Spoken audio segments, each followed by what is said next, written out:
just want to spend a few minutes with you this morning thinking about what to me has always been one of the stranger passages in the Torah. It comes from this morning's parsha, as you might imagine, and it is included in a description of how the high priest is supposed to be ordained.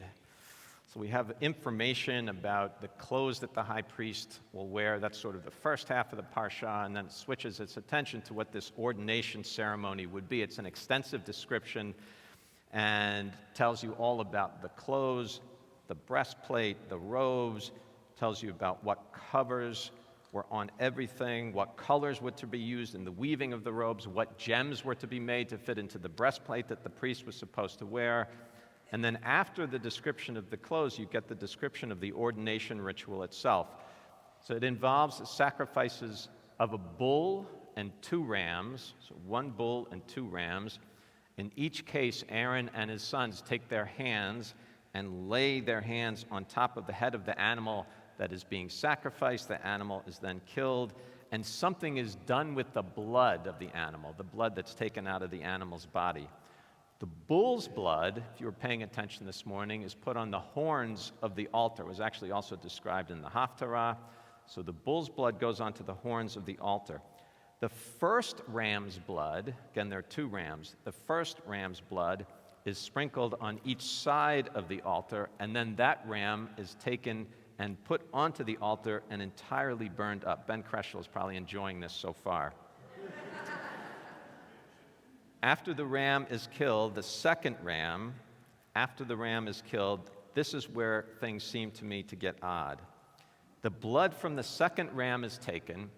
Some of the blood is put on Aaron's right ear, the top of Aaron's right ear. Some of it is put on his right thumb, the blood from the second ram, and some of it is put on his right toe. So right ear, right thumb, and right toe. It's actually Aaron and his sons as well. This is part of the ordination ritual. And one thing I've learned over the years in studying some of these texts, if a biblical passage seems odd to me, it probably seemed odd to the sages who were trying to understand what the text means, the Talmudic sages going back to ancient times. And sure enough, in the Midrashic commentary, there are a number of interpretations of what this ritual was about with the blood on the ear, the thumb, and the big toe. 2 particular explanations I'll give you this morning. They're both metaphoric in nature. The first has to do with the role that the priest plays as he ministers to the people. So part of the priest's job, this is according to the Midrash, is to be able to listen to the people. When they're worried about something, they have to feel that the priest is there to listen to their concerns. The priest is part of their community, person they can go to, a person that they can confide in. And in order for the people to feel comfortable, the priest has to be a sympathetic presence and a good listener, right? So that may be one of the reasons why the blood goes onto the ear, reminds the priest that he has the function of being someone who will listen to the concerns of the people. But of course, listening is not enough, right? That's not only enough. The priest also has to act on behalf of the people, and so some of the blood goes onto the hand of the priest, in this case the right thumb, symbolizing the action. In ancient world, the right hand was considered to be the hand of power, the seat of power. So the blood on the thumb symbolizes that responsibility. And last but not least, the priest has to meet the people where they are. We actually still use that language today. Has to walk out among the people, be part of the community, a presence in their day-to-day lives. And so some of the blood goes onto the priest's foot to remind him that as he listens to the people, as he acts for the people, that's the hand, he also has to be among the people, walk out among the people. And that's the foot. That's Midrashic explanation in terms of metaphor number 1. Second explanation is actually a little bit more compelling to me. Also involves a little bit of chronological juggling. So the name of this week's parsha is what? Tetzaveh. Thank you, Ben. So it's Tetzaveh, and that means that next week's parsha is who said that? Very good. Thank you, Michael. So Ki Tisa. And what happens in Ki Tisa? It's the golden calf episode. That's right, Steve. The golden calf episode, not the not the greatest moment in the history of the Jewish people. So this week we're reading about the high priest, the clothes, and the blood ritual with the ear, the thumb, and the toe. Next week we're reading about the golden calf. There is a rabbinic principle that is often cited in rabbinic commentary. The rabbinic principle is ein mukdam u'me'achar b'Torah. Ein mukdam u'me'achar b'Torah means you don't have to apply normal chronology when you're dealing with the commentaries of the Torah or understanding the order of events in the Torah. And in fact, the rabbis believed that the sin of the golden calf, which we won't read about until next week, actually happened before all of the events that are talked about in this week's Torah portion. So they just kind of took the chronology and flipped it a little bit backwards. And the reason they do that is because in the rabbis' eyes, the commands to build the tabernacle and all of the rituals that are associated with that, those come about as a response to the sin of the golden calf, okay? So now if the sin of the golden calf has already taken place, again, you have to allow yourself to flip the chronology like that. But if the sin of the golden calf has already taken place, then we have another interesting way to think about the ritual where the blood goes on Aaron's ear, thumb, and toe.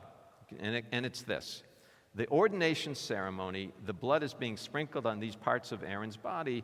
In a way, it becomes an atonement for Aaron's involvement with the sin of the golden calf. Here's how it works. This is how the Midrash describes it. Aaron's ear heard the words of the 10 commandments. And the second commandment is Lo yeh Elohim acherim al panai. You shall not have other gods before me. Aaron's ear heard those words at Mount Sinai, and yet Aaron's ear listened to the people when they demanded that he build an idol. Okay? Aaron's hands had been dedicated to God's service, but then those were the hands that took the gold from the people, threw it into the fire, and what came out? The golden calf. Actually says in the text there, Vayetzar, Aaron formed the calf. He formed it and shaped it. And then finally, Aaron's feet, which had walked part of the way up Mount Sinai with Moshe, with his brother Moses, taking Aaron close to God's presence, those were the same feet that when things got a little dicey, had to run to do something terrible, leading the people in worshiping an idol, the golden calf. So when you put the blood on the ear, the thumb, and the toe, what you're really doing is you're rededicating those parts of Aaron's body that went astray, right? That went astray, trying to bring them back in proper service of God and God's word. And one of the things that's striking to me about that midrashic text is the way it illustrates how our qualities, our characteristics, at the end of the day, are morally neutral. Like an ear is morally neutral. An ear is not bad or good. A hand is not bad or good. A foot is not bad or good. It just does what it's been told to do by you, by your brain, right? You decide whether to listen or not to listen. You decide whether to walk out or not walk out. You decide what your hand is going to do, what project your hand is going to tackle or not to tackle. And how Aaron chooses to use those parts of himself, that's what makes the difference here. When he chooses to listen to the wrong message or use his hand in the wrong way to make an idol, and then, okay, you know the rest of the story at that point. And something that works across the board. I think probably the best example is brilliance. And we think about brilliance, and generally we think about brilliance, we say, that's something, I would like to be brilliant. It's a desirable quality. That's the way we normally think about it and normally understand it. But the truth of the matter is, brilliance is really a morally neutral thing. You can, I'll give you a pop culture illustration. James Bond, how many James Bond fans we have out there? People even know who James Bond is anymore? Yeah. This is generational. Look, all the, okay, I was going to say older folk, but the mature folk over here, and the younger folk. With James Bond, a couple James Bonders. Okay. So think of the villains that James Bond fights. They're always geniuses. Every single James Bond villain is a genius, right? James Bond never fought a dumb villain. I mean, what fun would that be? What fun would that be? But of course, the genius that the villain has in these movies is used in the worst possible way. And in real life, you don't have to look too far, and generally, honestly, not much farther than the front page of the newspaper or the headlines running on your TV screen to find someone who was brilliant or intellectually gifted or gifted in some other way, much more so than regular people, but using the gift that they have in terrible ways, terrible, terrible ways. And that's one of the reasons I think why we need religion in the world and in our lives. Our world tends to overemphasize an individual's qualities and capabilities. If someone is strong, I mean, we do this with sports all the time. Someone's strong or fast on the athletic field, whatever it might be, and we put them up on a pedestal and we idolize them and we expect certain things from them.